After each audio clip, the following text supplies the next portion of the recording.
शाम का समय था। कोहिमा के ओल्ड मिनिस्टर्स हिल कॉलोनी में एक 22 साल की लड़की अपने घर से बाहर निकली। हाथ में बास्केटबॉल, चेहरे पर कॉन्फिडेंस और दिल में वही आग जो एक सच्चे एथलीट के अंदर होती है। उसका नाम था वीहो जुनु जाओ। उसने घर वालों से कहा था कि वह प्रैक्टिस के लिए जा रही है, लेकिन वह कोर्ट तक कभी पहुंची ही नहीं।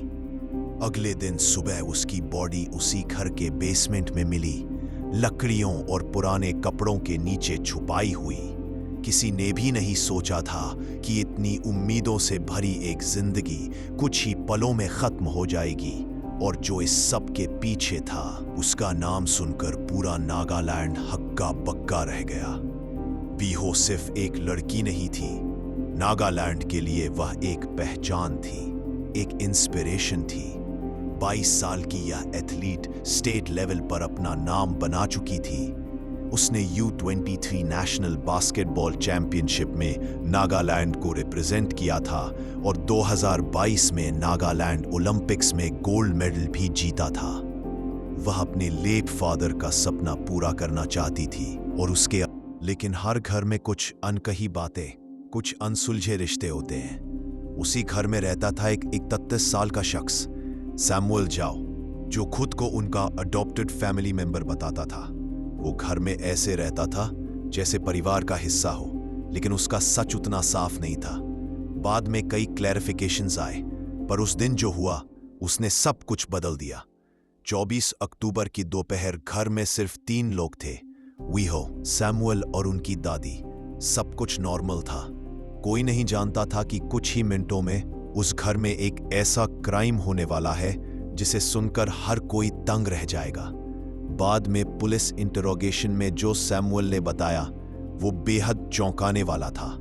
उसने कहा कि उसने वीहो से चाय बनाने को कहा और शायद वो उस समय अपने फोन में बिजी थी, इसलिए उसने जवाब नहीं दिया। बस यही बात सैमुअल को इतना उकसा गई कि उसका गुस्सा काबू से बाहर हो गया। वो किचन में पड़ा फायरवुड उठाकर वीहो पर टूट पड़ा। कई बार वार किए।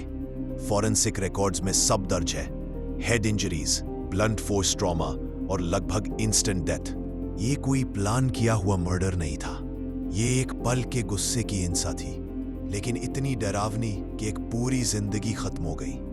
क्राइम के बाद सैमुअल ने सबूत मिटाने की कोशिश की।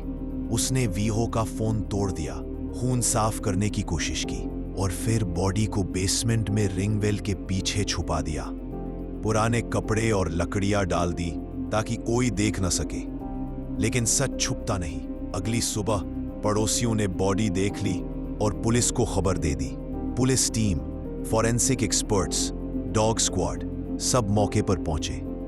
केस शुरुआत में ब्लाइंड था, कोई सीधा सुराग नहीं था, लेकिन जांच आगे बढ़ी, स्टेटमेंट लिए गए, क्राइम सीन बार बार देखा गया और आखिरकार 10 दिन बाद सैमुअल टूट गया।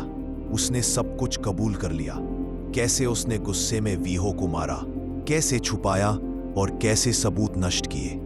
उसके रिश्ते और अडॉप्शन को लेकर बाद में गांव काउंसिल की तरफ से भी क्लैरिफिकेशन आया, जिसमें कहा गया कि सैमुअल के पास कोई ऑफिशियल डॉक्यूमेंट नहीं है जो उसे अडॉप्टेड मेंबर साबित करे।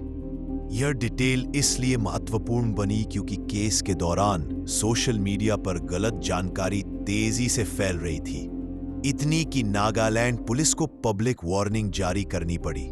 जैसे ही केस पब्लिक हुआ, पूरे नागालैंड में शौक और दुख की लहर दौड़ गई। कोहिमा, दीमापुर, वोखा, कई जगह कैंडल मार्च हुए। लोग एकजुट होकर जस्टिस की मांग करने लगे।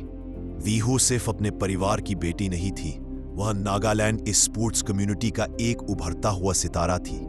आज इन्वेस्टिगेशन कंप्लीट है, चार्जशीट फाइल हो चुकी है, आरोपी कस्टडी में है, लेकिन सच यही है, कोई भी सजा, कोई भी कोर्ट का फैसला वीहो को वापस नहीं ला सकता। एक 22 साल की लड़की जिसके पास सपने थे, टैलेंट था और आगे बढ़ने का पूरा रास्ता था, वह सिर्फ एक पल की नफरत की वजह से दुनिया से चली गई। यह केस हमें याद दिलाता है कि गुस्सा अगर एक सेकंड भी कंट्रोल से बाहर हो जाए तो एक पूरी जिंदगी बर्बाद कर सकता है। इसलिए सोचो, समझो और तभी कोई कदम उठाओ। और इसी के साथ यह कहानी यहीं खत्म होती है। उम्मीद है आप सब सुरक्षित और खुश हो। हम फिर किसी और एपिसोड में मिलेंगे।